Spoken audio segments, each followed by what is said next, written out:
Y'all get any robocalls or robotexts? Oh my god, this is my favorite subject. Holy shit. Yeah, we talked about this one while you were away before we started.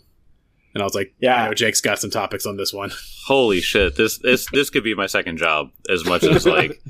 So I will say this. There was a certain point that it was getting so bad because I use my phone for work. And so like that was getting very frustrating sometimes. What ended up happening at first was that because I was answering phone calls because I was, job hunting, I answered every single phone call that came across. Right. My name got on the list, that it was active, blah, blah, blah. But Google or Verizon has a scam like protection or a scam call like filter thing. And at first when I did it, it said that it blocked 61 in a month. And now it's down to like 11.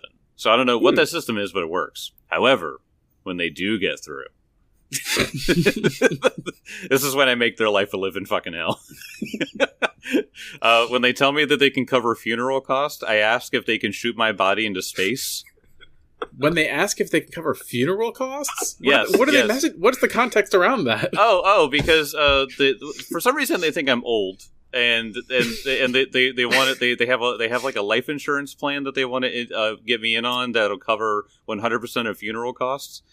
And I'm like, yeah, sure. Do you do like unorthodox funerals? And they're like, yeah, sure. I'm like, can you shoot my body into fucking space? Will my coverage cover a rocket ship? I want the raddest funeral ever. Think of a Viking funeral, but just bigger. Way better.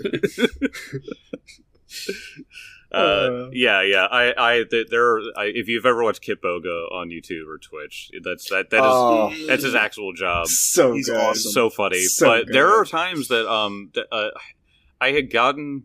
When I started to get those calls, there was one time I just said the word Kit Boga, and they were like, "Fuck you, fuck you, fuck you." I was like, "Oh, okay." Oh my god! Went full aggro. Yeah, I mean, dude, the level that he goes to, I aspire to. I get almost no robocalls or texts. I don't know if my phone filters them out really well, or I just am on no list because I'm pretty good at not answering any phone calls because I don't like talking to people. Shame. Yeah. Man, same. But I was a huge fan of a person named Longmont Potion Castle. I don't know if any of you know who that is. It is a very deep internet thing. But it's a guy from like the early 2000s or mid 2000s, and his whole thing was prank calls, and they're all just like on the internet, and they're fucking amazing. And they're so random and so weird. Jake, it's really shit that you would like. I'm like, probably, yeah. It's very, his prank calls, they don't make sense. Sometimes she's like wailing a bunch of sirens and beeps and boops. Like, like there's no coherence to them. Like people try to talk to him and there's just nothing. He's so weird and random. He'll have a conversation and then he'll just like devolve into sounds and whoops and stuff. And the person's just like, what's going on? Like look up Longmont Potion Castle. It's amazing.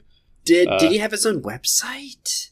He might. Like, there might be. He has like a cult following, so there's probably at least a website out there. Probably. Yeah. Because I feel like I remember someone telling me about it and like going to a website of his or something. Yeah, you can find out. There might be a website. But the subject reminded me of that because that was a fun time where I just listened to those videos. It reminds me of this person kept calling this one woman, and then it was like everything ended up with the John Cena theme song. Oh, I remember that one. And there was like a certain it was after like three of them she picked up the phone and was just like, what the fuck do you want? And he was like, ma'am, we're just trying to see if you want to do any donations for Veterans Association or something like that. Something very veteran needs your help. And the Marine veteran. Something very noble, and it goes on for like a few minutes of him talking about this one that he's sponsoring, and then she was like, okay, what'd you say the name was? His name is Johnson. It was so perfect. It was so good. A legendary meme. Oh my god, I remember that. I need to find that. Yeah, that's a good one. It goes on and on. It's so good.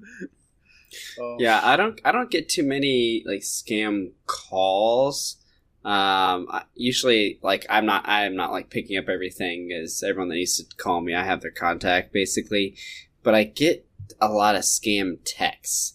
and they always like here's like the format. The format is say something random enough that will kind of catch your attention. Mm-hmm. Then it's light banter back and forth by like actually responding to what you're saying, and then they're like, wait, are you really this person that I was trying to get in contact? Prove it to me by sending a picture. Here's my picture. And they usually send a picture. It's usually like some woman that kind of looks like AI generated or something. Naturally, yeah. And then, meanwhile, I am continuing with my character bit. And at a certain point, I get bored and I rate the conversation. What's your rating system? What's your criteria? It's just out of 10. Oh, okay. It's just a straight out of 10. I give them a little feedback, and then I always ask, "Do you have any feedback for me?" And usually that's when they just like stop responding. Oh, that's a shame. But today was different. Oh, yes. So today I was the hook text was, "Old friend, you still breathing?" You know, very like, who is this old friend? And are they alive? Yeah, really. So I don't know why, but like that just kind of made me feel pirate. So I responded, "Yarg, as surely as this breast rises and falls with each breast, what about ye?" And like I said, they play along at first. "As the tides rise and fall, my soul rises with your words, and I, like you, float with every breath. Ye floating? Nary a day goes by that I don't think of those days. Aye, good times indeed." Here is the throw in the, "Are you this person?" Haha, Linda, you are talking more and more romantically now. My response, "Nay, I hope ye don't get a wrong thought of days spent on the high seas. Honest work it was. To have a comrade as you was a boon, but even the sea recedes back to the shore. Ye knew there was a landlubber I always cared for. I won't have ye twist my words, nor the memory of our toil on the bilge." Oh my god. And then, so this goes on. Like, I could read the whole thing, and viewers, if you want the whole conversation, hit me up in Discord. I will release the notes. I want the whole conversation. Please do. I need it. I want this to be a legendary like copy pasta. Like I want this to be good. Tim, you know I've been wanting to run a pirate themed campaign, and this really makes me want to do it. And so I'll leave you with the twist, because like I said, after my rating, usually they don't respond. Oh, right. So I ended with, "Okay, I'm bored now. I would rate this convo like a 4 out of 10. Appreciated you keeping the banter at the beginning, but you trailed off to the scam tactics a bit too quick. Any feedback for me?" And they responded. This sent me. "Just be happy." And I ended with, "Dang, that's kind of legit." Dude, Saint ye old sea dog. Oh my god. Okay. Let me. This for some reason this reminded me of one that I did recently. This is definitely quick. So, because a lot of them are they're like machines or soundboards or something like that. Mm-hmm. So I do "Are you a real person?" Okay. And when it's clearly an actual guy, I'll still go, "Are you a real person?" And they'll go, yeah, I'm real. My name is Eric," with like the thickest accent you've ever heard. And I'm like, "All right, Eric, what's your favorite dinner?" And he'll say chicken or whatever. Okay. And I'm like, "Mine's spaghetti and meatballs." Okay. And he goes, "Oh no, Chikorina." He's coming out. And so he goes, and then the guy goes, "Okay, that's nice." And I was like, "Can you say spaghetti and meatballs?" And he'll say it just in his normal accent. And I'm like, no, give me a really good Italian. And he does it. God. It's not great. He does it. No. And it's not a good one. And I was like, "Dang, that was really good." And he was like, "Why are you messing with me?" I was like, "I'm not messing with you." I was like, "You called me." And then as he goes to hang up, I was like, wait, I love you. And he goes, "I love you too." I was like, yes. Man, I need to be nicer. I need to like engage these people. When I was looking through my phone, the last one I got, it was like a scam, and I was like, "Eat a dick," and they just didn't respond. I need to be more subtle before I tell them to eat a dick. Eat a dick is a good punchline, but you got that will be my sign off, like Tim's rating system. Right. I'll try to get him in a really cool conversation, and then I'll just cut it off and say no, you got to hit him with a Sagundis or a Ligma or something. Oh yeah. And then hit him with it. I'm sorry, I have Ligma.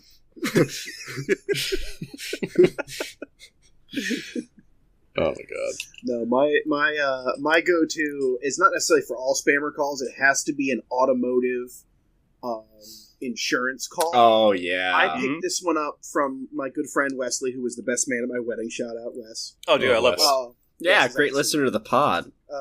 Maybe. He should be. Should be. But no, I picked this up years ago when we were working together on the farm.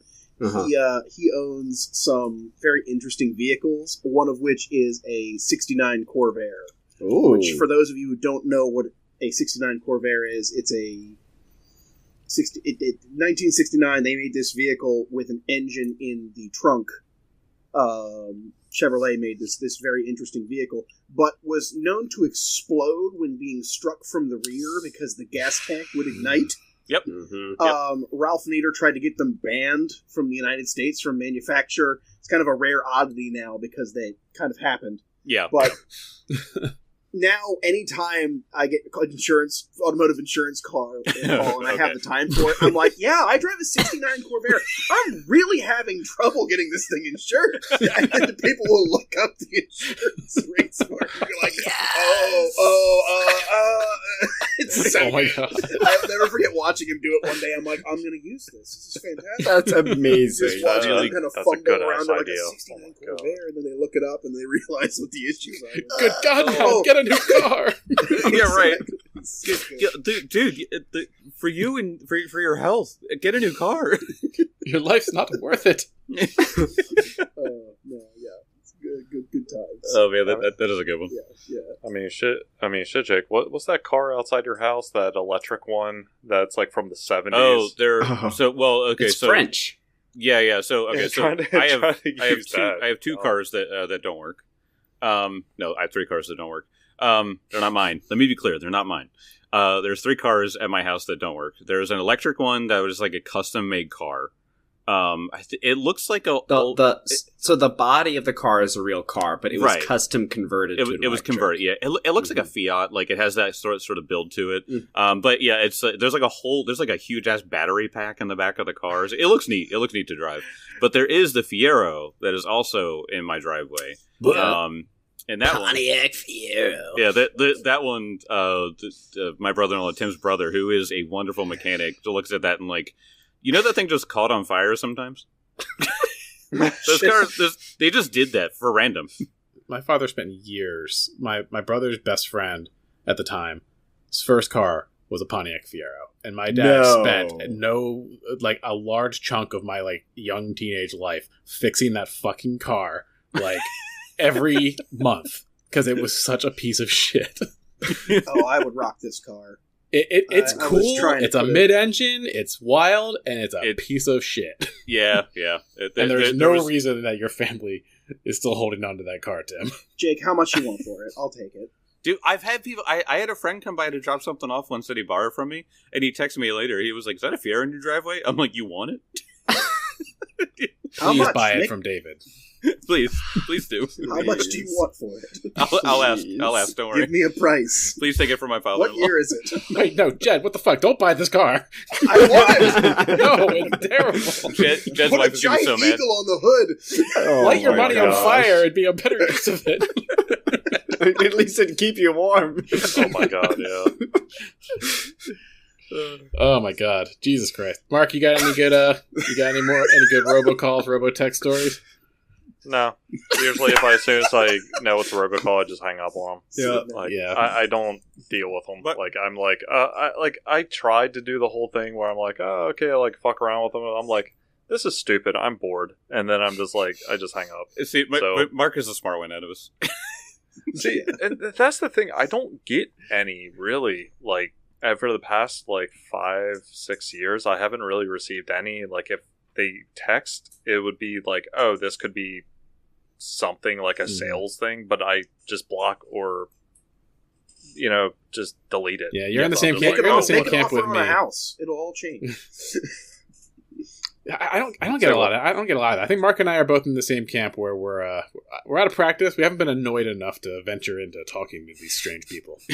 Well, yeah, because like it sounds like Tim's like always being like assaulted by people, and same with Jake. But it's, Jake like, and Tim actually invited, so I think I really do. Yeah, but it's like even like after I bought my place and stuff like that, it's just like I didn't get really any spam besides stuff that came in the mail, and I'm like, oh, toss, like whatever, like. Yeah, so it's like anytime spam, like I said, like one spam caller, I don't know, like back when they actually used human people and not AI and stuff like that. Yeah, all those automations. Then you're just like, wow, this is just depressing. And I think that last time I even said something, I'm like, man, this just really sucks, and I just hung up on him. Like, this just really sucks. I was like, I don't want to do this anymore. I'm sorry. Like, oh well. Well, speaking of depressing, the Half Yarn is standing over multiple burned bodies in this collapsed rubble in the corner of Erastil's table, the most welcoming place you could go. Burnt to a crisp by apparent arson from what you think is alchemist fire. These people were locked in here, and one of them rose as a sulfur zombie. Oof. That was a just a little peek behind the curtain. That was a weak sulfur zombie. The weak God. Jesus. It's a creature 6, so it was brought down to a creature 5 for you guys. So that explains why a 19 on the die was not a crit for me. Yeah, his fortitude save was plus 14, and I rolled almost exclusively over like 11 on every roll. Dude, I know. Every single time they kept casting a spell and going, "Give me a fortitude save," I was like, "Stop!" I know.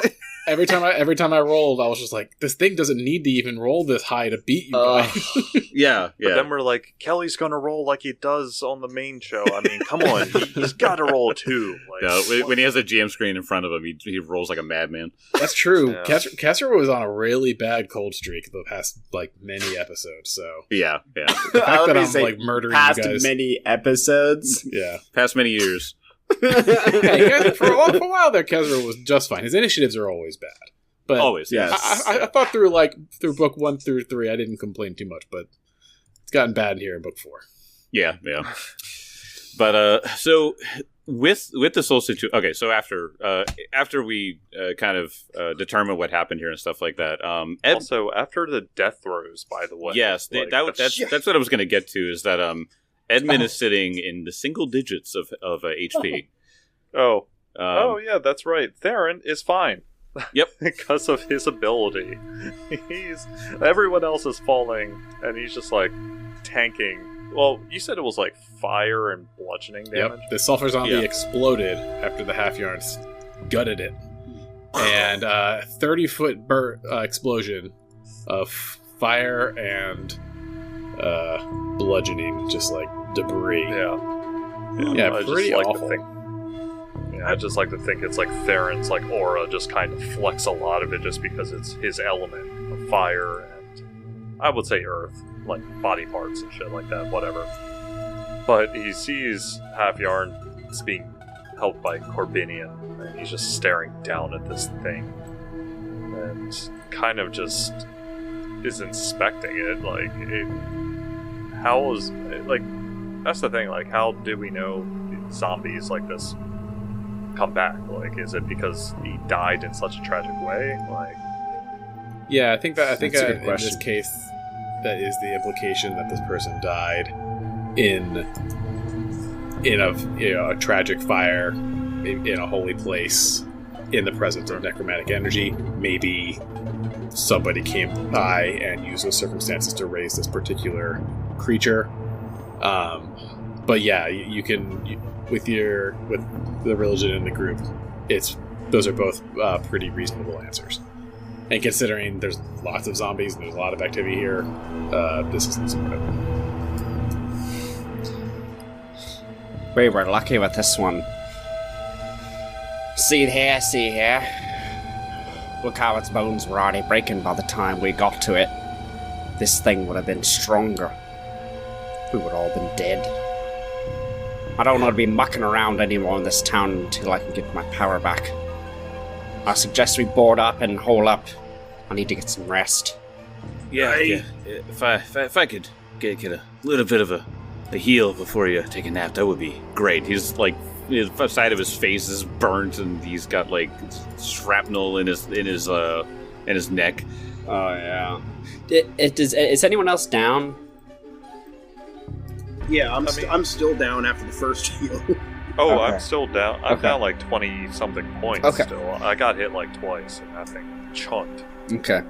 I can go ahead and launch off a 3 action, so it gets us all. Okay. Courtesy of Black Oak Workshop. Your dice. Our treasure, let's go! Ooh. Almost max. Oh, nice. So it's at 19 points of healing. Oh my god. Hey. Oh, on 2d10, I got 19. Damn, almost up the full. Yeah, almost. I'm 1 away from full now, so that's 2 points from full. Bunch of dice noise. So full. Yeah. So you guys can probably spend some time, or actually, you tell me. Corbinian wants to rest. It's about 3 o'clock. So an 8 hours rest would bring you to right around 11 o'clock, which will be at night.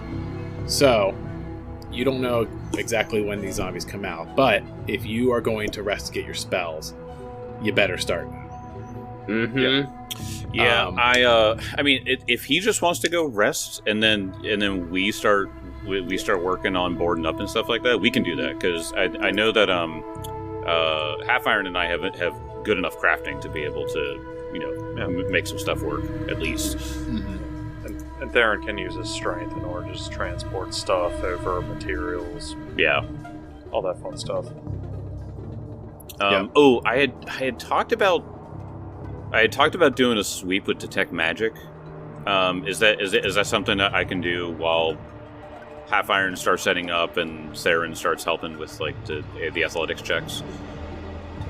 You're gonna wander around town with detect magic. Yeah, so I mean, I have spells to get me out of harm's way. I just want to see if I'm getting any like big pings with detect magic. Yeah, so let me go ahead and we start here with the rules for boarding down. Okay. For fortifications. So I think I already told you, in broad strokes, you have entrances to the Warland's Yard, or wherever you guys want to do. You guys are doing Warland's Yard, correct? Mm-hmm. Yeah. Was there another place we were thinking of, or was that just like the first place? Stone building. That's going to be our safest. Oh, that's right. Yeah. Because now we were just saying if we found survivors, we could send them to the servants' quarters or something like that as well, just because it's already set up for people to be there. Okay. Yeah. So Warland's Yard sounds like the move, which is logical. I do the same. So each entrance can be part of 4 steps of repair. There is destroyed, broken, intact, and fortified. You can do the repair action with crafting, and it takes 1 hour on a success, 2 hours on a fail to increase a fortification by 1 step. Got it? Okay, I got it. We went through the follow the leader, so as long as the half yarn is in there and working, you all can roll with your level +2 for crafting. Oh, right, yeah. Yep. Oh, right. Okay. And you can perform 10-minute activities during a fortification period, such as like treat wounds or repair a shield or whatever. Mm-hmm. You can do a single 10-minute activity while you're also undergoing a repair step. So you can do them in tandem, but you can only do one per hour you're spending or whatever. Warland's Yard, I believe, has 9. I was going to say, can you pull up the map? Yeah, that's what I was thinking. Let me take you guys to Warland's Yard first. And Windows. yeah, I'm gonna I've got 1, 2, 3, 4, 5, 6, 7. They're supposed to be. Did you say this one was already kind of 2, 3, 4, 5, 6, 7, 8, 9. Oh, the double doors. They are each an entrance that would require fortification. Yeah, you can't just repair one door, or you can, but you have to do them separately. So they just use the other door, right? So there's a front door, a front double door, a back door, and then 1, 2, 3, 4, 5, 6 windows. 2 in the bedroom, 1 in the kitchen, 1 in the storage room, and then 2 in the main storefront. Right now, Warland's Yard, every entranceway is intact, but not fortified. So it is in good shape. Yeah, I was good. That's a great place to start because then we can at least fortify. I'm worried about windows, though. That's my main. That's my main concern. I would say doors would be the priority, though. At least the front doors, because we could easily those shelves and stuff in the back. I mean, we can, barrier up that back door. Yeah, but the front to 2 doors in the front. I mean, that's where we can't do like the windows. I mean, there might be issue with them trying to get through at first and all that stuff. That's how I'm assuming it goes. Mm-hmm. I'll be real with you guys here. I'm thinking about strategy wise. I don't think we should focus on the main lobby here because they're going to get. I mean, if they are going to get in, I would rather them get in an open space where we can blast them with large cones or explosives in an open space than them get in these back rooms and come up from behind us, right, where we can't see them as easily. We can't watch as closely. I'd rather fortify the windows in the back first, then focus on the lobby once we know that our flanks are secure. Yeah, that makes sense. Because that way, if they do get in, I'd rather them get in one of these entranceways and us blast them from behind the bar than have to worry about fighting in these smaller rooms in tighter quarters. I don't know. No, that makes sense. Definitely covering up those windows in the back. Yeah, I'd rather leave the 2 windows on the end of the building down here open. I have some more information to give you. Go ahead. Oh, this might inform your strategies. It is logical to assume that the zombies will swarm the weakest barrier. That's what I'm thinking, yeah. Leaving even one barrier broken or destroyed, which does not impede entry. So it has to be intact to impede entry. Leaving one open does not impede entry. They'll all come in there, broken or destroyed. I'd rather funnel. That's what I'm thinking. I'd rather leave these windows or 1 or 2 of these open and let them funnel in through there. Because I mean, it is useful. I'd rather. The last piece of advice: it is useful to have fortifications, but it is more important to have all entryways intact. Right. Yeah. Okay. I'm not saying leave it open. I'm just saying leave it intact. But fortify other areas. Okay. In the room, wasn't there tar and stuff like that? In the storage room, there is lots of stuff, which I will find that list for you. I think there was oil and. There was lantern oil, and there was some stuff we brought back from. That we were going to try to bring back from the tavern. Okay. Yeah. Right. Here, the pick and pint or something. All right. There is 50 feet of rope, a single box of nails, a hammer. It says 1 hammer. 4 pints of oil, a dozen torches, 10 feet of simple iron chain. There's also just a ton of there's wood, refuse wood around town. Yes, there's lots of wood already in here as well. Okay. Lots of 2x4s and stuff. There's a small barrel of flammable tar, which can cover 4 squares and burns for 4 hours. That half iron would be able to deduce how long that tar would burn. 2 barrels of fresh water, 6 large bolts of cloth, and a crate with 50 arrows. So I'm trying to figure out what to do with the tar, because that one, I assume, because it's tar, it can slow them down. And it's on fire, well, which I can easily put stuff on fire. Yeah. So would that be something if they go for, like, if we're hoping to funnel them through the windows, right? Could we pour some of the tar onto, like, that 5-foot square, like just outside the window, so that way as they come to it, they get stuck. We light it, we ignite it, so that way they have to go through the fire. Yeah, to get in the window. A good idea. I mean, I don't know what the rules are for if it's close to the building. If the building starts catching on fire, yeah, that was my concern. It is because it's still pissing itself out, right? It's still raining like crazy. Yep. So, because I mean, I keep forgetting. I'm like, oh yeah, it's pouring its ass off. So yeah.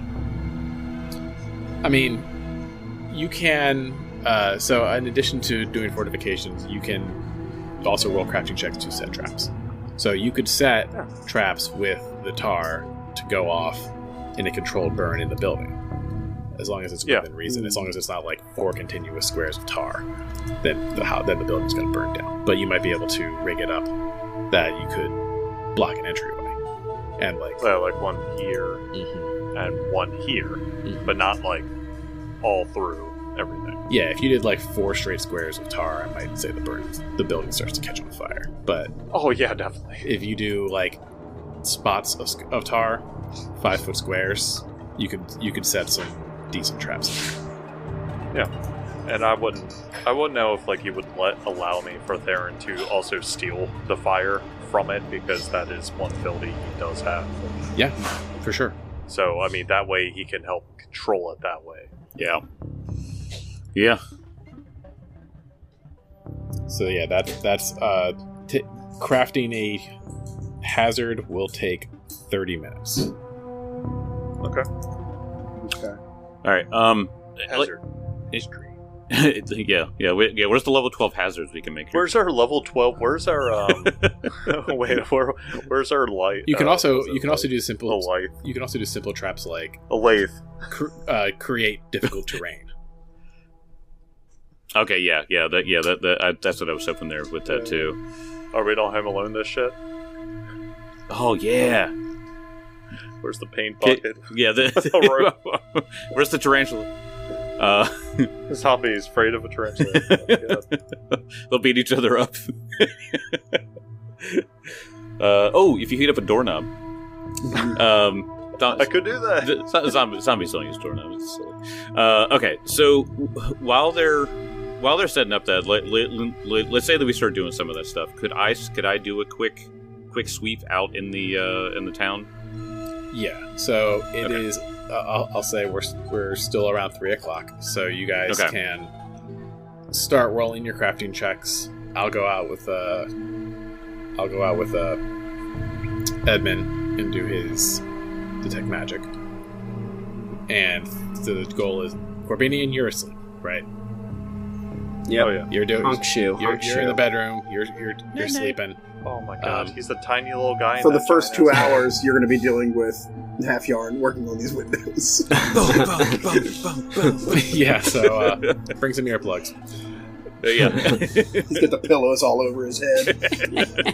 So you guys have you can just start rolling your crafting checks and keep track of how much time. So a success is 1 hour. A failure is 2 hours. What's our DC or Oh yeah, you can tell us. I guess there's no real harm in telling you. It's DC 17. 17. Okay. Yeah, it's I don't think there's any real reason not to tell you that. Oh, if it's more complex, I could raise the DC. So, if you think you're doing something complex, let me know. I don't know what that. I don't know what that means. You're bored and things. I was getting ready to ask for these back windows. Is there a way I can set up an audible sound, like put like a glass vase on top of each structure, so if they break while we're out front fighting, we know something's going wrong out back. Even a string and a bell. Yeah, I would say, Jake. I don't know if you. I would make that a hazard. That would take its own task. So I will do that once we got things secure. I'd rather secure everything first, and then I'll start doing the fancy stuff. Okay. I'm gonna start rolling here. All right. Okay. Yep. Gotcha. So you said it's a +5.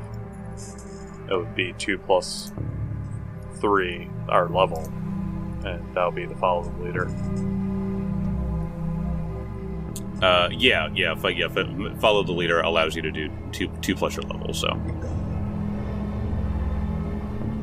and then I don't get any benefits from anything. I'm just straight rolling. You're just good at it, buddy. Yeah, you're just good at it. That's what I figured. I was making sure I understand here. I just don't want to say it out loud.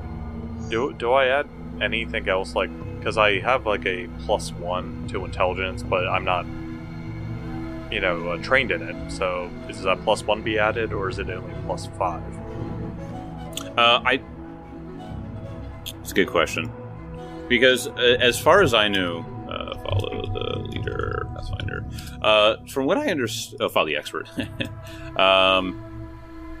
Thanks to your allies' assistance, you can add your level as a proficiency bonus to the associated check, even if you're untrained. Additionally, you get a circumstance bonus to your skill check based on your allies' proficiency. 2 for expert, 3 for master. Okay. So yeah, it says you can add your level as proficiency to the associated skill. So usually you would not, but because he is sort of ordering you, you get your level as a proficiency bonus on top of it. So yeah, understood. Yep. +5. And then Jed, you're an expert in crafting? Is that what you're using? Expert in crafting. Yeah. Okay, so then it says additionally you gain the circumstance bonus to your skill check based on your allies proficiency +2 for expert, so you get an additional +2. I do. It just says no. I think that this is. Oh wait, sorry. Choose an ally attempting a recurring skill check while exploring, such as climbing, blah blah blah. The ally must be at least an expert in that skill. Must be willing to provide assistance. Okay, so he gets the +2 because of your expert. Okay. Yeah, that's what I thought. Okay. Yep. So yeah, and then I want to do this. I want to do this run out quick. Just because I want to see it. I want to see if we're getting any pings out there. Because if there is, maybe I'll do a little reconnaissance. And that's where he's like, "Oh, let me go in this building." Oh no, it's like 5 zombies. Yeah, as Edmund goes to leave, he opens up the door, and you guys are like, "What are you doing?" He turns around, he just goes, "Wizard shit," and leaves. Just let him do it. He might stab someone else in the back anyway. So we go check on Corbinian. The Corbinian has a knife in it. Dead. What the fuck were you doing? I was trying to make a PB&J. Trying to make a PB&J. I was using telekinetic projectile and it just slipped. I swear. I tried to cast make sandwich and I killed Corbinian. I imagine it'd be like a Naked Gun bit where like he drops the knife and it bounces off the walls and the ceiling into the other room into Corbinian's chest. It just keeps deflecting to Corbinian. Every knife he encounters.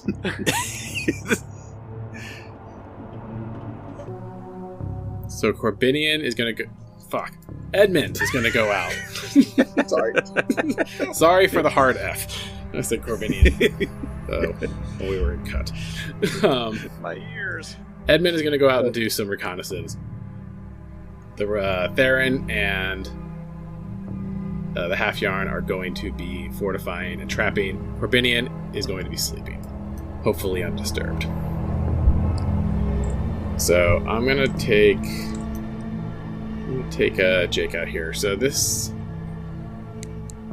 I would say this part of town is going to take you about I'd say it would be about an hour stroll. You only have 30 feet of detect magic. Yeah. You're going to have to get in close, look in windows.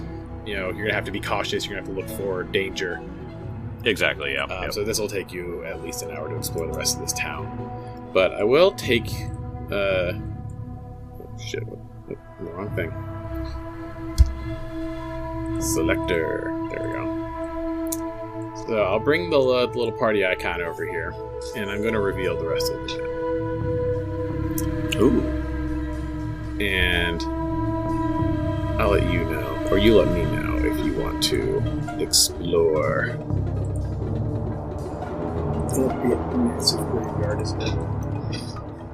So, I mean, on the side of town, if it is, I walk back.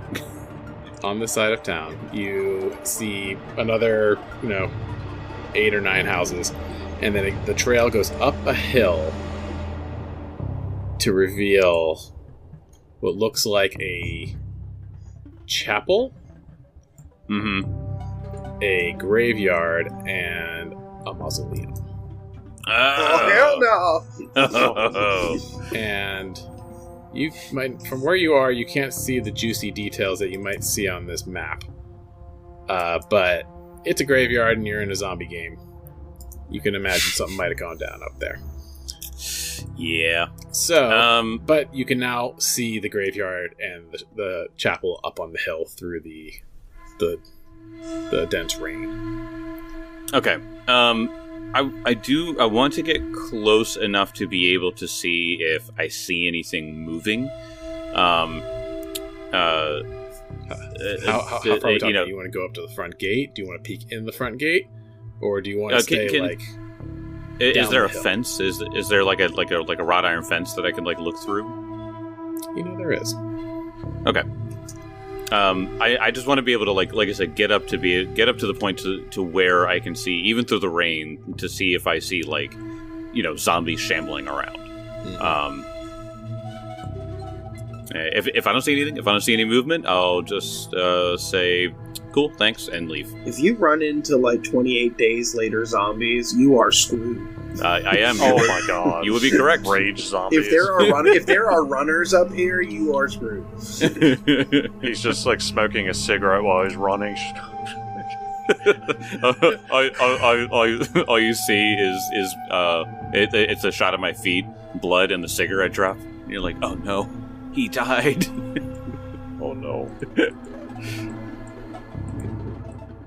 I have message too, so I can communicate with you guys.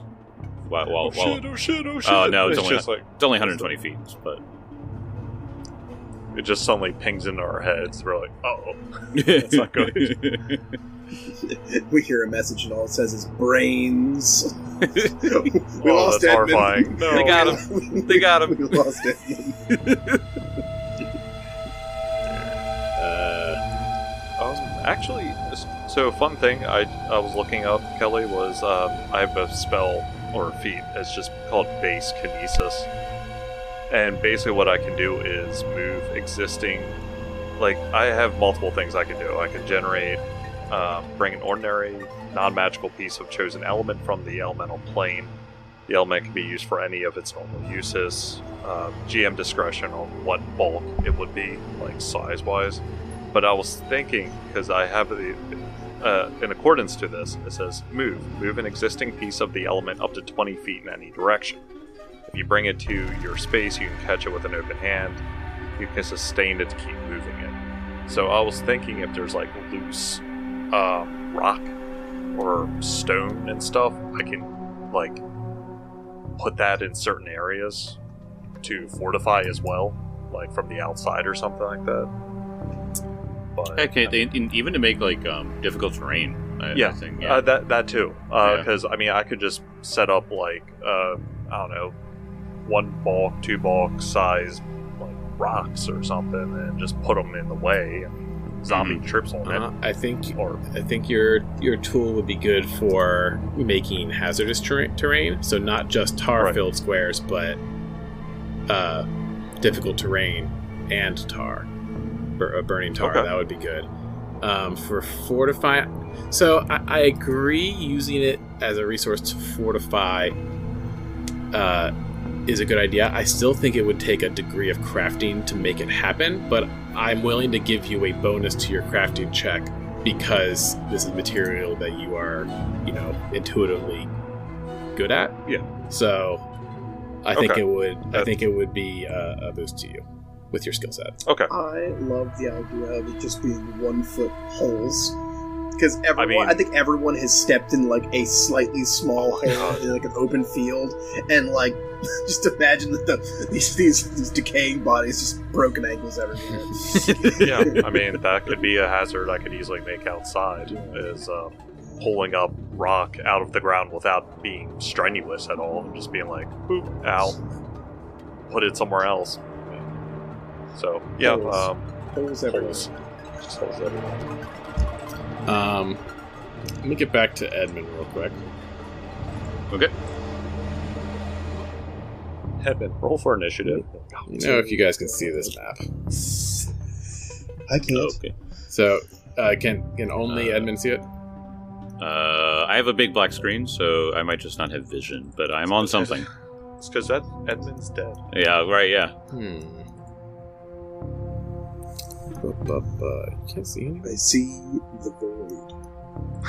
It's because Edmund died. You see a river. I'm blind. What can't you see here? For some reason, Corbinian is sleeping better now.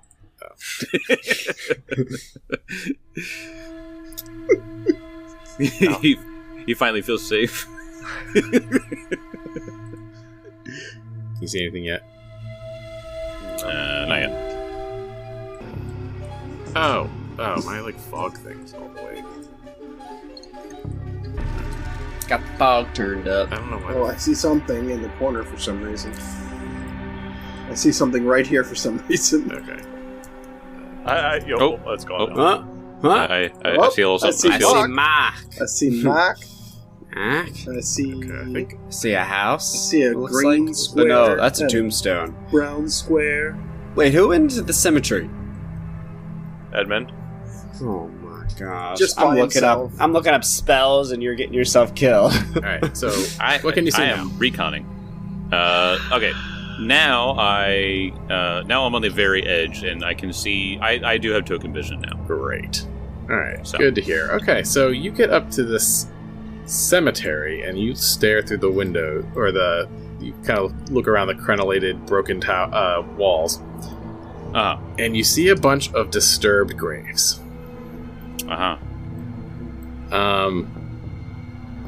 They're all just. There's like 9 of them. Or maybe 8 from what you can see. Yeah, you can see 8 of them. Okay. Or maybe 7, but there's more. You have to get a little closer to see what's going on. But why don't you roll me a perception check? Alright, actually, I've been wanting to do this. I want perception checks to be secret. What's your perception score? My perception score is a +6. Is it +6? Yep. All seems quiet. You looking around. You don't hear any moaning. So real animals. It's just rainy and quiet, like a graveyard should be. Great. I leave. Okay.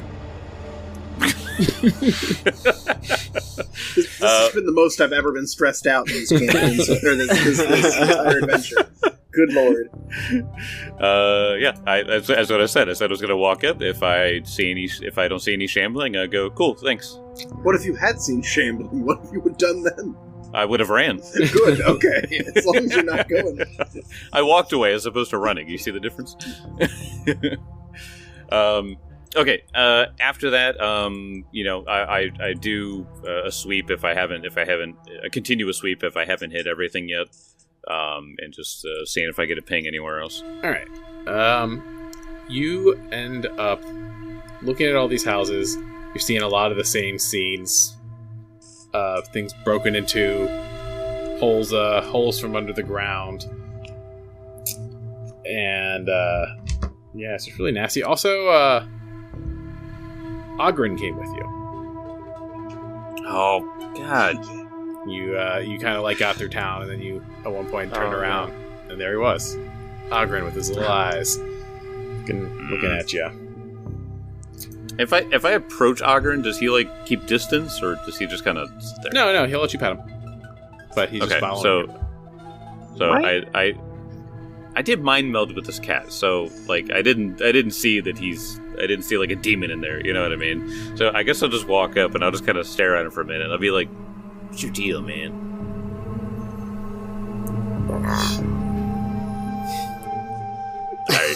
All right, you're cool. Then he farts. Oh, dude, cat farts are the worst. He farts when you're in a building with another dead body. Okay. You do end up, however, finding a house, and you're looking through the windows, and you feel a ping. Oh, you know it's that book. Don't go in there. God. There's gonna be a zombie with a hand on that book, and you're gonna get got. That has never happened in any movie ever, Tim. I don't know what you're talking about. Okay. I am gonna make my way back. I'll note to myself what house this is. Did I see an open door or anything like that, or like could I look inside to get a good view of like where this ping might be coming from? You just want to know what building? Yeah. I just if it's something that it's like, if it's like right on a windowsill, you know what I mean? Then maybe I can do something. When you concentrated, it looked like it was coming from somewhere in the house, not near a window. Yep, that's what I thought. Okay. It also kind of felt like it was several things. Okay. I will make notes, walk back down the street, and when I start getting back to our stronghold, I will cast message and be like, "Hold up, hey guys." Oh, you don't get that close yet. Oh. You're getting close to the bridge, right around where I'm pinging.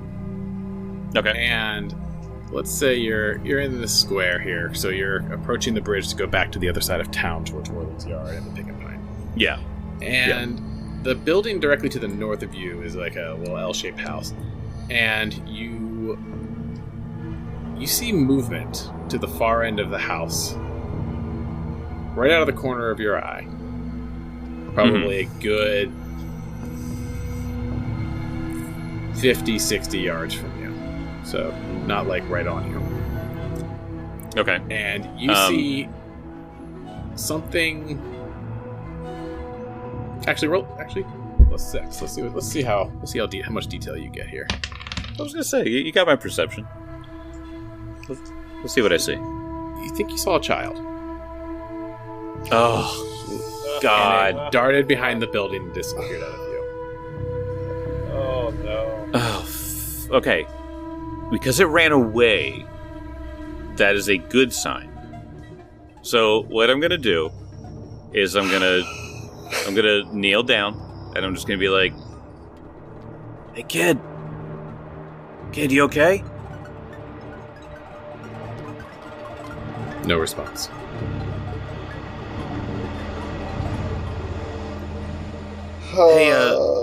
Hey, kid, we got food at was it Warland's Yard? Yep. Yeah.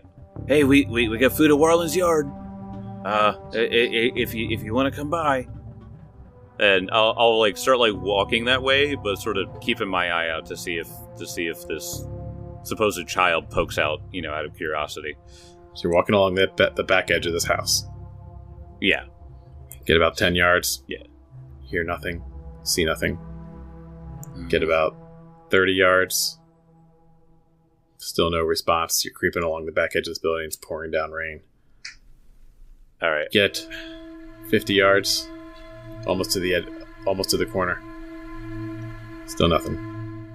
Do you want to look around the corner? Oh, wait. Let me see if I have a spell. So here's what I want to do. Let me see. I have message. I wonder if I could use that here. Your mouth words quietly, but instead of coming out of your mouth, they're transferred directly to the ears of a target. You have to see. Oh, I have to see it, yeah. Well, can't hear your words better than you normally mouth them. The target can hear your words as if they were standing next to you. Give a brief response as a reaction or free action next turn. Okay, so, yeah, because of the fact that it's targeted, I have to be able to see it then. I thought for some reason message was one of those ones where you could, like, communicate, like, walkie-talkie wise. I think it's either heightened or there's another spell that you could use. Oh, okay. Heightened up to third makes it go up to 500 feet, so... Still to be able to target. In which case, I could message you guys. Yeah,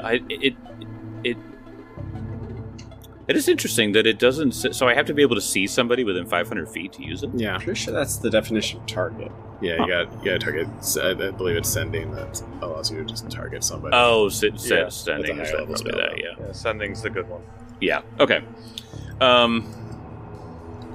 I mean, if I don't see this kid, poke his head out or come out, I'm just gonna walk back. So you don't look around. Look around. Oh man, I really want to. Hey! If you die, it's not the end of the world. This is true. You could get another character. I could be the kid. You could be the kid. You could be the zombie kid. Okay. I'm also fine on spells. I haven't even used my really good defensive spell that would absolutely help here. So I think I am going to stealthily look around. You go and you want my stealth score or my stealth check? Give me your stealth. Okay.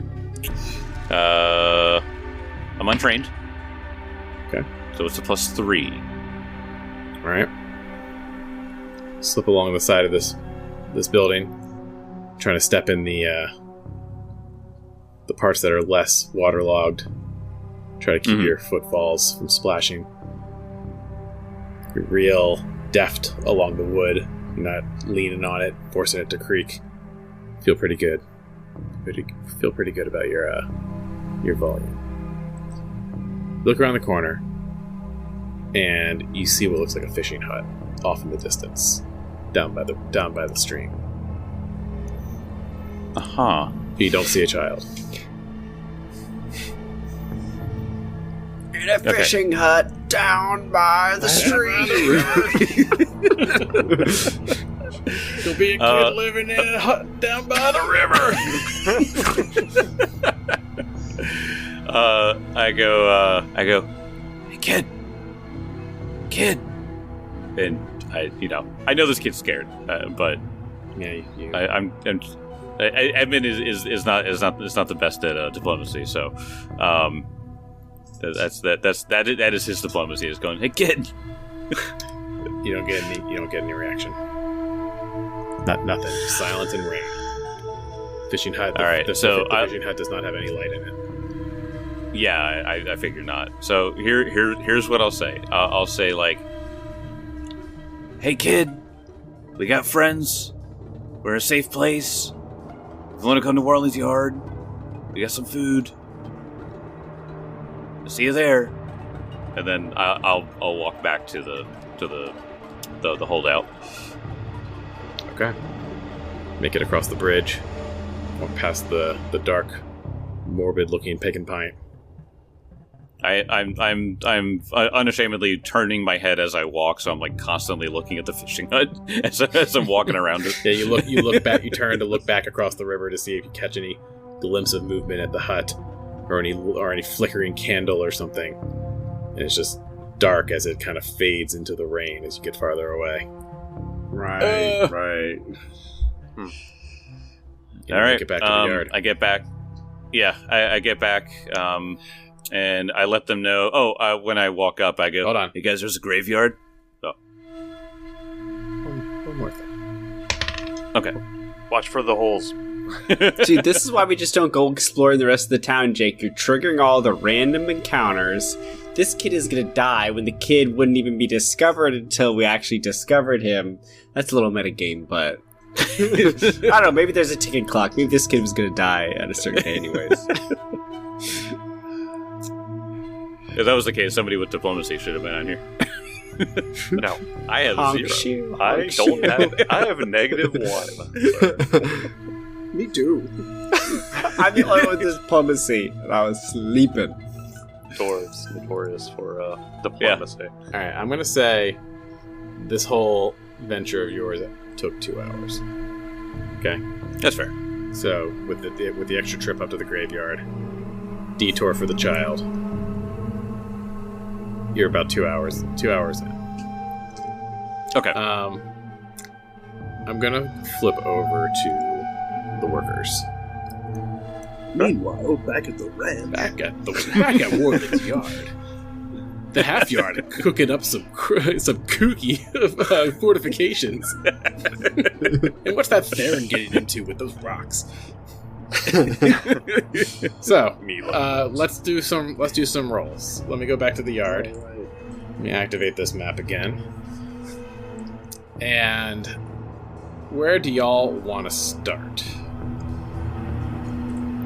I'm thinking the first 4 windows on our flank here. Basically, Ping your two by windows. the bed.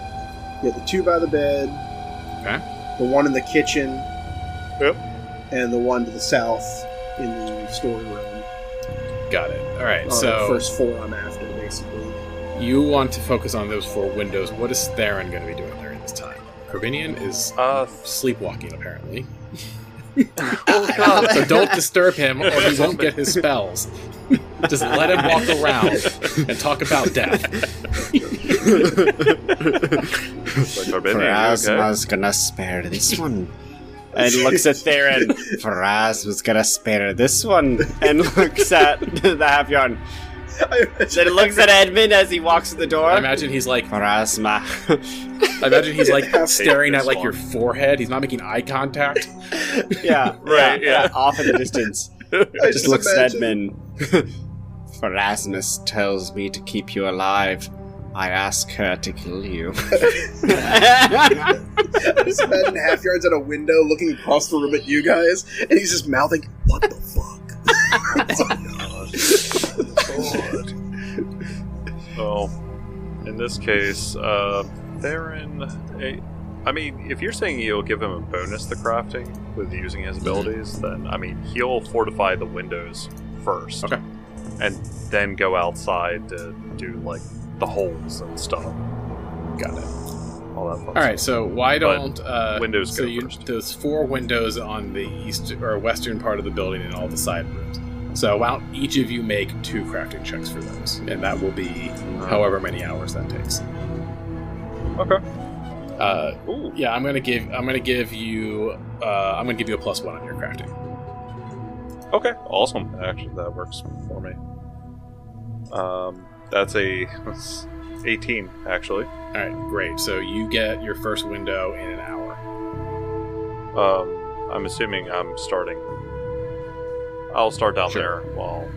All right, half yarn. So next one's kitchen. Go ahead. I have Go a ahead. 14 on my first roll. All right, so you take 2 hours on that window up there. Maybe you're getting a little ahead of yourself, trying to like rig up this bell trap, and you're just wasting time. Right. And you're like, I need to do these separately.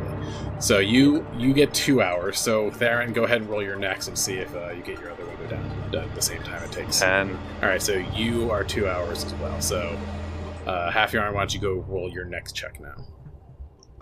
25. Jesus. Great.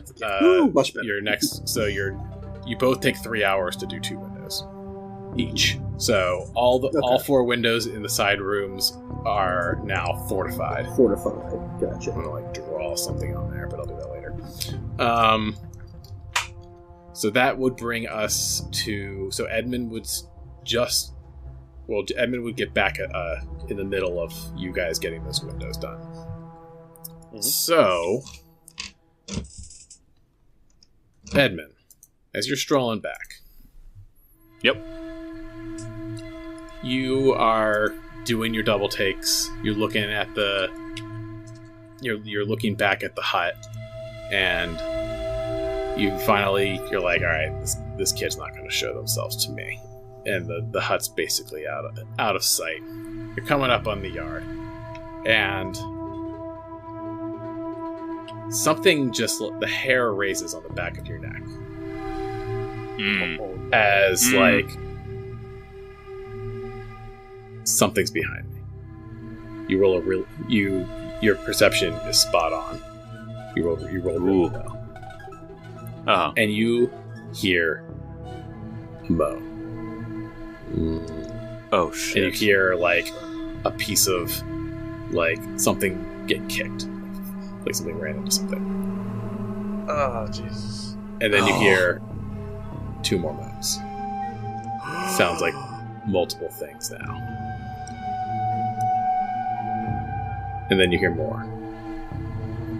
Oh God. And you're like, and you turn around and you look down the street, and through the mist and the fog you see shapes of creatures walking in your direction. Oh God. I'm going to roll another perception check to see if you know how many from this distance. Or you can wait no. Or you can wait till they get closer. Nope. So with your keen sense that saw this mass coming towards you. Had to go to the graveyard. You make out exactly 6 figures. Okay. And they are coming your way from across the bridge. They're already over the bridge at this point. Oh jeez. Okay. So they're like 150 yards from Moreland's yard. My gosh. Okay. You're almost if back. you guys look, I was gonna say so. I just go into a full sprint. Yep. You look back one more time, and you notice them all now have slightly shifted to directly where you're going. They were kind of just shambling before, and now they look like they are coming right for you. Yeah. Okay. I get there and I'm like, all right. So graveyard is empty. That's good. What's not good is I saw a handful walking this way. So they're in the middle of the boarding up their windows. I imagine Theron's in the kitchen. Half Yarn is on the second window at this point. You burst in, rambling about a graveyard. Wait, how many? About 6, I think. 6. God, it's not even enough Edmund, time. you think they will be here in a matter of rounds? Yeah. He's like in the meantime, his armor was sloughed off, but he activates his aura quickly. Armor's back on. Mm-hmm. And haphazardly, I mean, he just shoves. He'll go and use athletics to shove these shelves against the back door, just to block that. I want to tell you something. Gorbinian is sleeping. If he wakes up, he does not get his spells. If you fight in this place, he will have to roll every single round to wake up. We gotta go out and fight him. And you are all like, you all just instinctively know if we wake him up, we're not gonna get spells. Do we know how much time he needs? I mean, you guys. I need 8 hours. It's been 2. It's been 2. Oh since gosh. So here's the thing: battles last minutes. I know. I have spells that can help. Mm-hmm. Like I still have my 2nd level spells. It is still technically day, and it's only 6. Right. This might not be what was talked about in the journal. Oh. But it is getting later. Yeah. Okay. But like this battle could be over minutes. I could go back to sleep, and then that's a big roll of the dice. I mean, either way, it's a roll of the dice. Like 6 is a lot. Oh well, I mean, here's the thing: is that like we can go try to take care of these things, just try to like burn these things down. And if things go south, you retreat back and wake me up. That's not a bad idea. But if we don't, then the battle comes here. You get interrupted anyway. That's true. So either you get interrupted anyway, or we have to interrupt. Yeah. So, that's a good point. Oh, yeah. I found one. I meant to tell you in one of the houses. I want to tell you that you found something, but I forgot because I think you interrupted me. In one of the houses, you found a set-off crossbow trap with a functioning crossbow. Oh. So. This place had arrows and bolts in it, so that could be our alarm system that we were talking about that we wanted. But remember how we said that we wanted to hear something? We could set that up at one of the windows or whatever, so that way when we hear a crossbow go ka-thunk, we know that they came through one of the other entrances. Okay. You also can just shoot. All right. Anyway, that too. Yeah. Well, it's the wizard's staple. You could rig up a crossbow trap, or you could shoot. They're both. Yeah, very, I mean, I have a lot of cantrips, so I'm not worried about using crossbow. But, okay. I mean, so we all look at each other. Do we all agree we have to go out and take these things so that way Corbinian can sleep? Yes. Okay. I have a suggestion. Yeah. I'm trying to think about what houses we've been through that we could Looney Tunes drag them through and then set the house on fire and then try to hold the door shut. Yeah. I mean, that might be a good idea to lead them to a different place, but yeah, honestly, I've been hankering for that. Of like, you could lead them to the pick and pint. That's true. I only vaguely remember. Oh, so if we go there, we could lead them to the front door, and then they wouldn't be able to get out the back because it's mostly collapsed, right? Well, we wouldn't be able to get out either because it was a small hole, if I remember correctly. There was a back door. Fit. But I mean, either way,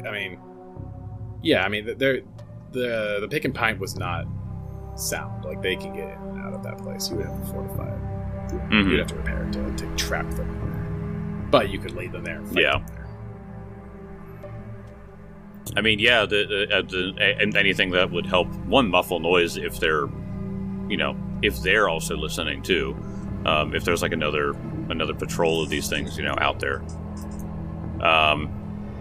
Okay. Yeah, I mean, whatever the closest one is. The problem is close is the issue. I think we need to get them in a choke point. And I'm thinking about that hallway in the Pick and Pint. Might be our best bet. Yeah, there was a bar, the kitchen, that the narrow hallway. You could fight them in the bedrooms. If we can get them all on one side, we could me and Baron could stand in the gap. You can blast from behind us. Yep. And we can just try to take out as many as we can with fighting one-on-one instead of fighting 2 and 3 at a time. Yeah. And if we're fast enough, that would be either a trap, but taking some of the tar, not all of it, but just a bit, just to throw on the ground, the light on fire, just to start something in that building. Or we got alchemist fire, we could just use those. Oh shit, I forgot about that. Remember, they are also rounds away, so you would have to race them there, and they're going to basically get there at the same time. Yeah, that's the idea. That's what I was saying. Well, we could run up the street in the opposite direction too and take them to one of those houses too. There's plenty of houses we've been through. I was about to say, some of the houses are a little bit closer to deal with. I mean, for this, we'll be marathoning over. Yeah. Alright, so you're going to the Pick and Pint. Let's do it. Yeah. Alright. Then I'm going to place you in here. Each of us has to kill 2. He's like, they're all sulfur zombies. I quit. I grab Corbinian under my arm and I leave. Corbinian, can you... Come on, buddy, don't worry about it. Click on one of their pawns for vision, or do I need to put Corbinian in here? No, I can see. Cool. He's dreaming. Just want to make sure you can... I had a dream, you guys fought zombies about me. Whatever is going to happen. Alright. I'm going to... So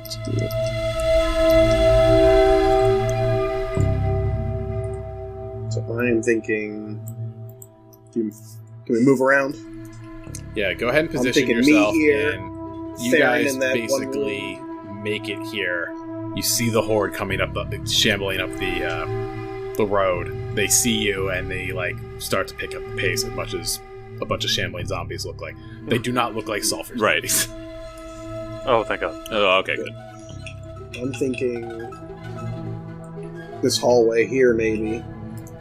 And have one of us in the hallway, one of us in one of the side rooms as a kind of a flank. And then maybe have Edmund back here in a secure spot there.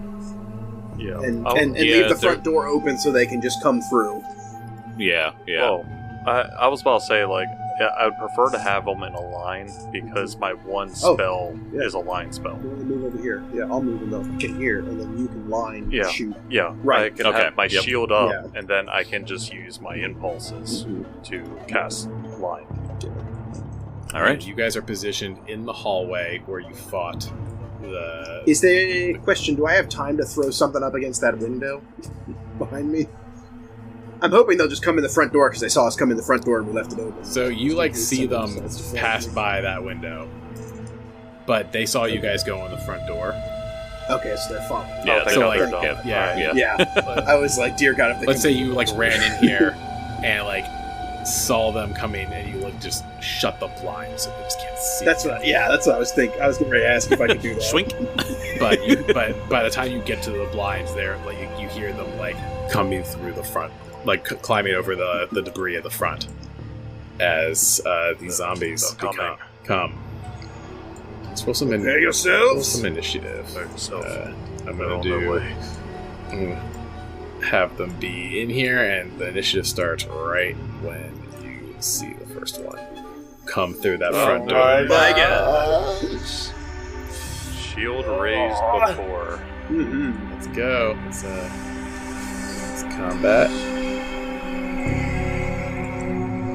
Alright, why don't you roll some initiatives? Oh boy. Oh God. Hey. I did okay. Well, I'll do it. Good enough.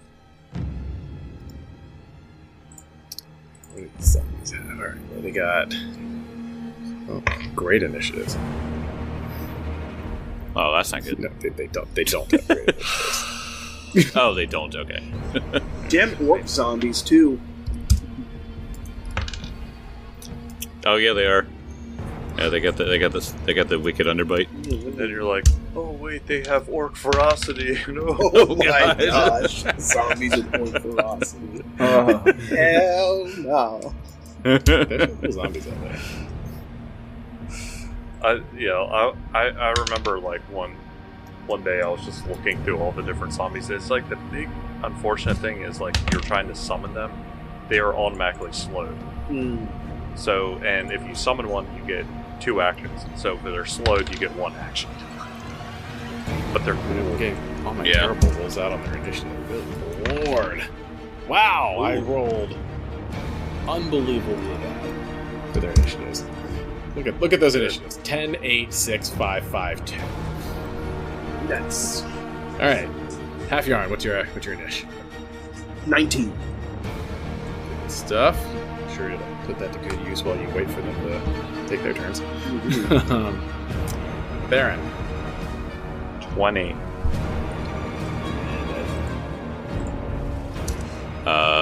18. Damn. Okay. Yeah, I know. That's what I'm saying. That was a good number. You guys are ready. That's something Edmund does. Shambling through a doorway, so this is appropriate.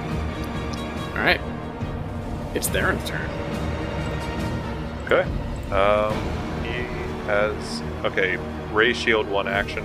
He can see the first one, and so he is just going to lift his right hand.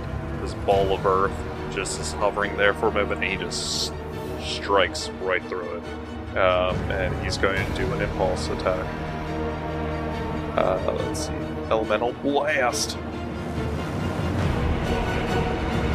Ooh, snazzy. 24 to hit. That's a hit. That's a crit. Oh, beautiful. Oh, man. Okay, these guys are... it doesn't help when I roll 4. So that's 8 points of damage. This thing walks in, turns to look at you, just bludgeoned by a huge piece of rock. Well, shit, he'll do it again. That was one action, so fucking do it again. That would be a 19 to hit. Hit. That was 15 on die. Nice. So that's a D8. Oh, 7. 7 points of damage.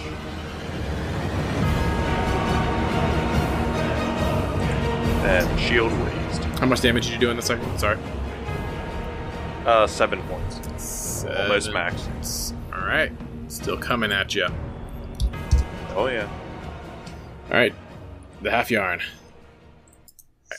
All right. So, first action, I will trace a rune on Theron's shield, and this is the rune that has been etched in my shield this entire adventure so far. Because I can etch 2 runes a day, which is just like they're just permanent, but everything else has to be traced, which disappears after 1 round. But so this is an etched. This is a traced rune on your shield. This is Holtrick's Rune of Dwarven Ramparts. So your shield now gets a +1 circumstance bonus for the round here. So plus 3 for your AC. My AC's even higher. Whoa. Yeah. Okay, that's... Wait, you have that? Do you have that on your? Yeah. Do you have that on your shield at all times? Me? Yeah. Yeah. So your shield is a. That's my etched rune. Your shield's always a +3 while you have that rune up, which yours is all day. Unless I invoke it, it just stays there. Wow. Yeah. Dang. Oh, that's cool. I've had that on my runes since we started, and then I've been tracing another rune on it, which is the lightning. The other defensive shield rune. Whenever I would take an action and use my shield and trace a rune, it was called Olenek's Rune of Coward's Bane, which gives me another +1 to AC against ranged attacks. So That's sick. it's a status bonus against ranged attacks, but ranged physical attacks. But nobody's thrown anything at me yet, so Not yet. So do you have any more actions? That's just my first action to trace that on his shield. My second action will be to raise my shield and trace something on it. And as you do that, thank you, brother. And then I'm thinking about.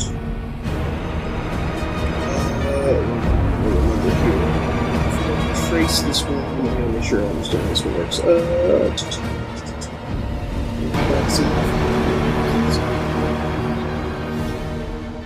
Yeah, I will take one more action to trace the Diadric Rune of Preservation on my Rune of Whetstones. Esvidir's Rune of Whetstones that is on my spear, so that if I decide to invoke it next round, I can just have it trace itself down there. So beans. Edmund, you're up. Cool.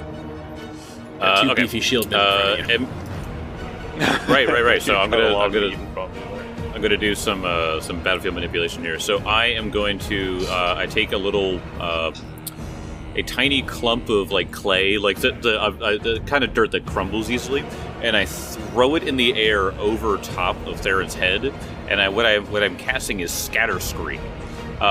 So as the rocks get thrown into the air, they go crumbling to the ground into a cascade. So it's a range of 30 feet and then a 10-foot line. Huh. So the square where the first zombie just walked in, and then the one closer to us. So there's 2 squares. I deal 2d4 bludgeoning damage on a basic reflex save. Which square? I do that. This one. So that square, and then the one that is standing in right now. Great. Yep. And does it all become difficult terrain? So yes, and it all becomes difficult terrain. That's huge. Yes. Look at that. I just need that 1 to make the reflex save for 2d4 bludgeoning damage. All right. Well, that's gonna be a useful spell for you. That's what zombie shamblers are really good at, right? Fucking reflex. Well, then Kelly's gonna be like 25. No, 11. Ooh. regular fail. So that is going to be... Oh, it's 3d4 because it is heightened to 9 bludgeoning damage against that guy. So you rain down all this earth and scree, and it just pelts this thing. His holes just open up in his body, and his body crumbles to the ground. Oh, nice. They're weaker. Whoa. Okay. And that's all I can do. That was 2 actions. And then, I will just ready for the next one. That difficult terrain stays there for a minute. Until I cast it again, and then it'll reset it, so... Alright, that'll be super useful. Yes. Alright, so it now gets to the zombie horde's turn. So... He's dead. So one of the ones in the back comes barreling through. It just kind of like shoves that dying zombie out of the way, and it makes it right to the closest square to you on your difficult terrain, and that's one action, and then its next action, it comes in and it's going to attempt to punch a half yard. Zombie punch. Zombie punch. It's in our band. Actually, it's going to run up and grab you. No boy. Oh no.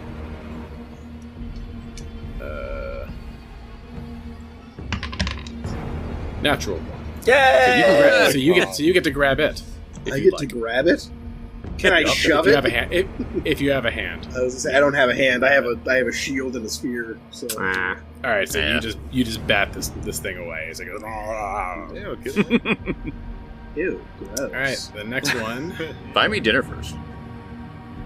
Another one from the back barges in. That difficult. And it is actually going to try to shove past the one in the hallway, and it's going to shove into the bedroom at the half yard. Come at me, bro. Second action. Come on. They had real bad rolls.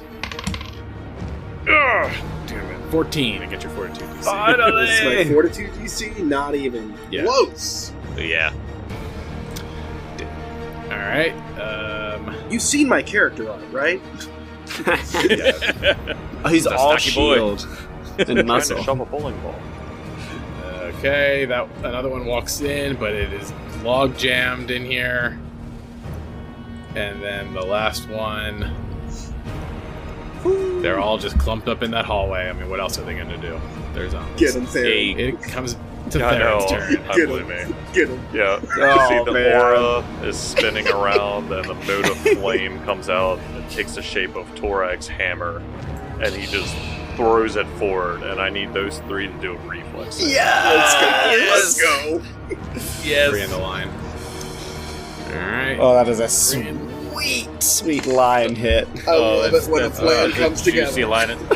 Juicy line of zombies are all constipated in that hallway. Alright, I'm gonna put this dice away for you. And Mark's got the X-Lax. First one is a 9. That is a crit fail. Okay. Oh yeah. 19's my thing. Alright, I'm gonna go it's all coming again. to my dice away with my fiery fist. To Oh, see if this one's a gonna classic. all single digits tonight, just like every roll. I used everything on that sulfur zombie, which Kelly, that's okay. I'd rather it all be on the sulfur zombie than these things. To be fair. Alright, so first one crit failed. Second one crit failed. Yeah. Natural 2. Alright, last one got a 13, which is probably a fail. That's just a regular fail.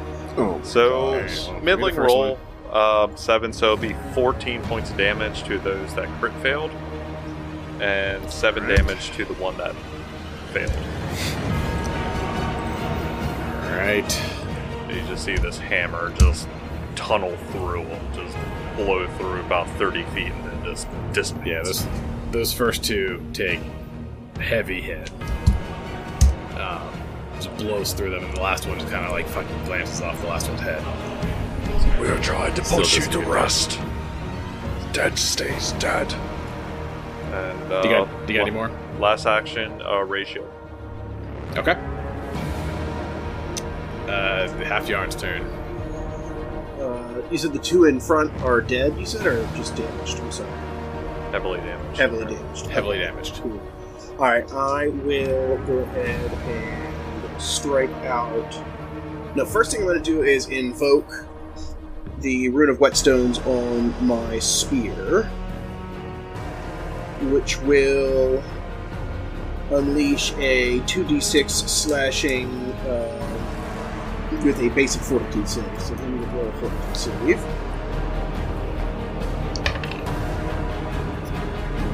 That is 17. That matches it. Okay. It's going to be 10 points of damage cut down to 5.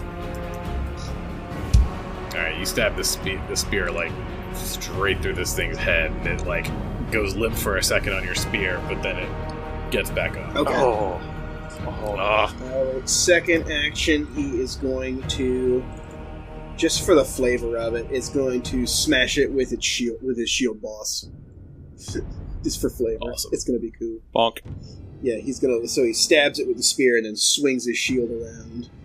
That is going to be 16 to hit. Hit. Swing, and it goes down. All right. One hit point Gotcha. left. I knew it. Yeah. So you stab this thing through the head, and then you just, like, ram your shield into it as it bounces off the back wall, slides off your spear, and crumbles to the ground. Nice. And then with his final action, he will... Thinking about this here. I will raise shield and trace around my shield. Alright. Edmund. Okay. From here, there's still the two there. Oh my god, I could just do Scatter Scree again. Yeah, is that a cantrip or is that a... Yeah, it's a cantrip, baby. Oh, Do it. Yeah. Alright, so I'll do Scatter Scree again. What I'm going to do, I'm going to put it a little bit forward, so just in the two squares in front of Half Iron and Theron. So that way, any of them that walk between those two squares has a little bit more movement, or a little bit less movement. So in which case, unfortunately, it'll only be the one taking the bludgeoning damage, that first one. But that'll be a good spot to put that difficult terrain, though. Oh yeah. All right. Reflex save. Yep. Oh, 16. 16 is a fail. So it's going to be 7 points of bludgeoning damage. Rocks rain down on this thing and just shred it to pieces. Beautiful. Oh, cool. Okay. And with Foundry, I can actually put a line template on the ground, which is neat. Cool. Yeah. These corpses are just piling up. Yeah. It is the zombie's turn. This one comes in to grab Theron. You do not have your +1 this round, just so you're aware. Fuck me! I had to smash his brain! I'm gonna die! Okay. Alright, against your Fortitude DC, this will be a 26. Oh yeah, that. Is it a crit? Not a crit, just a regular success. Alright. My fortitude is +11. So. Okay. So you're grabbed. And that was its turn. It's the next one's turn. It's going to shamble up, and it is going to try to shove into the room with the half yarn. Ooh.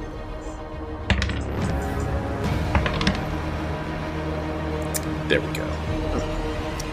This is how it happens. 24. Against Fortitude or AC? Fortitude DC.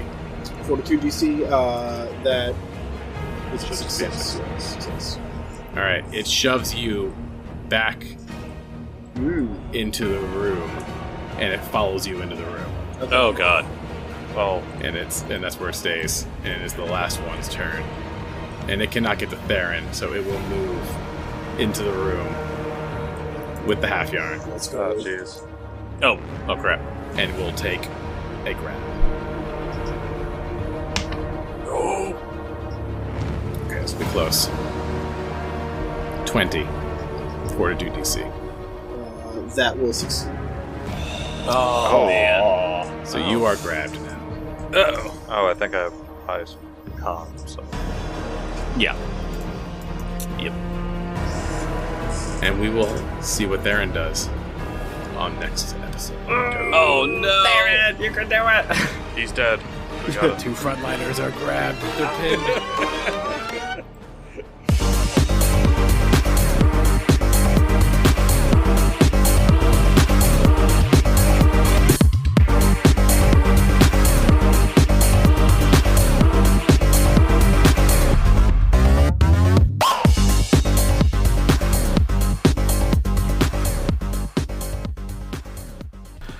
Hey there, everybody. Jake the GM here to bring you some more news about Misty Mountain Gaming. They just released the biome collections of their dice. And there's the thing, it's not just dice, okay? With each biome, there is a bag, some pins, stickers, and of course, the dice to go along with it. Go check them out. There's an Arctic biome, rainforest biome, desert, and ocean biome collection, and they all look incredible. Make sure to use Dragon Punch Squad at checkout for an extra 10% off, and I will see you in the next episode.